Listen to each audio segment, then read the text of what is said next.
Syria पर एक बार फिर इजराइल ने एयर स्ट्राइक की। आसमान से ताबड़तोड़ मिसाइलों और गोला बारूद की बौछार की गई। हालांकि सीरिया पर हमला इजराइल के लिए कोई नई बात नहीं है, मगर इस दफा सीरिया पर अटैक इजराइल के लिए बड़ी चुनौती था, क्योंकि ईरान ने इजराइल को लास्ट वार्निंग दी थी। अगर इजराइल ने किसी के रोके से रुका है और ना रुकेगा। इजराइल ने सीरिया पर जबरदस्त बम वर्षा की, तो क्या ईरान और इजराइल की जंगी सनक खाड़ी को बैटल ग्राउंड में तब्दील कर देगी? आखिर कैसे तुर्की और कुर्दिश लड़ाकों के बीच संग्राम छिड़ा है? जबरदस्त घमासान का संकेत मिल रहा है, आप खुद देखिए। सीरिया खाड़ी का ये मुल्क एक ऐसे अघोषित बैटल ग्राउंड में तब्दील हो चुका है जहां बम गोला बारूद बरसना आम है। बीते कई दशकों से मिडिल ईस्ट के इस इलाके की जमीन धधक रही है।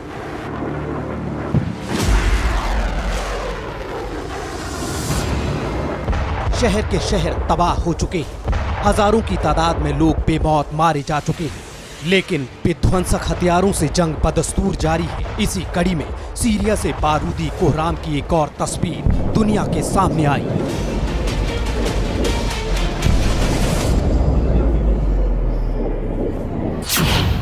रात के वक्त आसमान मिसाइल उगल रहा है, शोलों की शक्ल में बारूद बरस रहा है। हर तरफ आग का गुबार, कलेजे को चीर देने वाली आवाज, सुलगती इमारतें, खंडहर में तब्दील मकान। ये दमिश्क है, सीरिया की राजधानी, जहां इजराइल का जंगी ट्रेलर दुनिया ने देखा। इसी के लिए वो जाना जाता है। इजराइल ने सीरिया के दमिश्क शहर पर एयर स्ट्राइक की।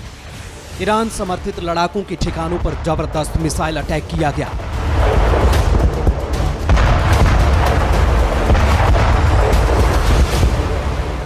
इतना ही नहीं, इजराइल ने सीरिया सेना के कई ठिकानों को भी निशाना बनाया। सबसे ज्यादा हैरान करने वाली बात यह है कि पिछले कई दिनों से इजराइल सीरिया के अलग अलग शहरों को निशाना बना रहा है। लेकिन इस बार इजराइल को मिडिल ईस्ट के ही एक मुल्क ने चेतावनी दी थी, आगाह किया था कि अब अगर इजराइल ने सीरिया पर एक भी बम गिराया तो अंजाम बेहद खौफनाक होगा। इजराइल को वार्निंग ईरान ने दी, क्योंकि सीरिया सेना को ईरान और लेबनान के विद्रोही संगठन हिजबुल्लाह समर्थन करते हैं। मगर इजराइल कहां किसी की सुनने वाला है। रूहानी की धमकी को इजराइल ने चैलेंज लेते हुए कबूल किया और इसके बाद सीरिया की तरफ अपने जंगी लड़ाकों और मिसाइलों का मुंह मोड़ दिया। सीरिया की राजधानी दमिश्क के अलावा नॉर्दर्न बॉर्डर पर भी इजराइल ने ताबड़तोड़ स्ट्राइक की।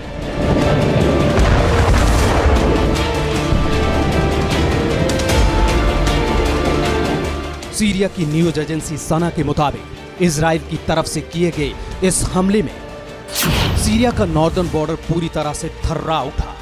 राजधानी दमिश्क भी एयर स्ट्राइक से कांप उठी। इजरायली हमले में रिहायशी इलाकों को नुकसान पहुंचा। मिलिट्री कॉम्प्लेक्स और जंगी खाना पूरी तरह तबाह हो गए। ईरानी सेना के एक हेडक्वार्टर भी तहस नहस हो गया। सीरिया के मिसाइल कॉम्प्लेक्स को भी नुकसान पहुंचा।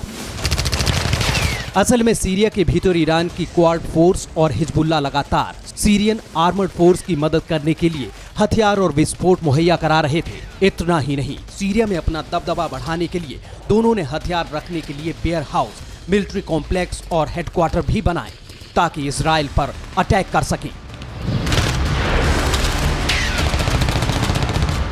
बस इसी बात से इजराइल का माथा ठनका हुआ है और अपने दुश्मनों की बढ़ती ताकत को तबाह करने के लिए इजराइल ने पूरी ताकत झोंक दी। जिस जगह ईरान की क्वाड फोर्स, हिजबुल्लाह और सीरियन आर्मर्ड फोर्स ने हथियारों का जखीरा छुपा रखा था, ठीक उसी सीक्रेट लोकेशन पर इजराइल ने एयर स्ट्राइक कर दी।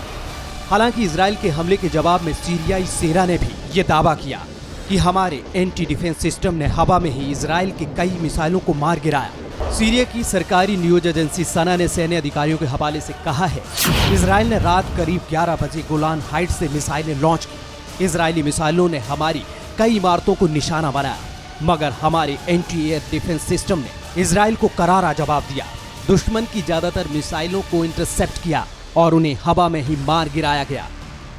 सीरियाई सेना का ये दावा हैरान करने वाला है, क्योंकि मिडिल ईस्ट में इजराइल का सामना करना सीरिया के बूते की बात तो नहीं। ऐसे में सीरियाई सेना के दावे में कितनी सच्चाई है, फिलहाल इस पर सस्पेंस बना हुआ है। मगर इस हमले के साथ इजराइल ने सीरिया समेत ईरान को भी अपनी ताकत का एहसास करा दिया। एक तरफ इजराइल के इस हमले ने सीरिया, ईरान और लेबनान के विद्रोही संगठन हिजबुल्ला को हिलाकर रख दिया, क्योंकि इजराइल ने बेहद विध्वंसक अंदाज में अटैक किया।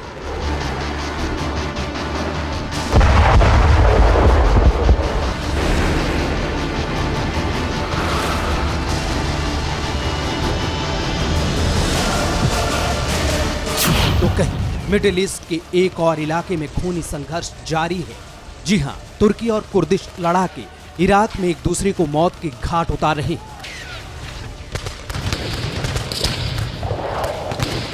इराक से जो खबर सामने आ रही है उसके मुताबिक कुर्दिश लड़ाकों ने तुर्की के 13 नागरिकों को मौत के घाट उतारा, तो वहीं इसके जवाब में तुर्की की सेना ने 48 कुर्दिश लड़ाकों को गोलियों से भून दिया।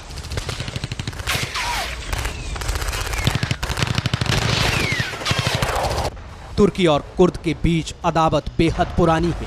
दोनों एक दूसरे के खून के प्यासे हैं। ऐसे में ये जंग और भी ज्यादा विध्वंसक होने वाली है। यानी खाड़ी एक बार फिर बैटल ग्राउंड में तब्दील हो चुका है। इराक से लेकर सीरिया तक बारूदी संग्राम शुरू हो चुका है। आखिर इसका अंत कैसे होगा, इसका जवाब मिलना नामुमकिन है। Bureau report, TV9 Bharatvarsh.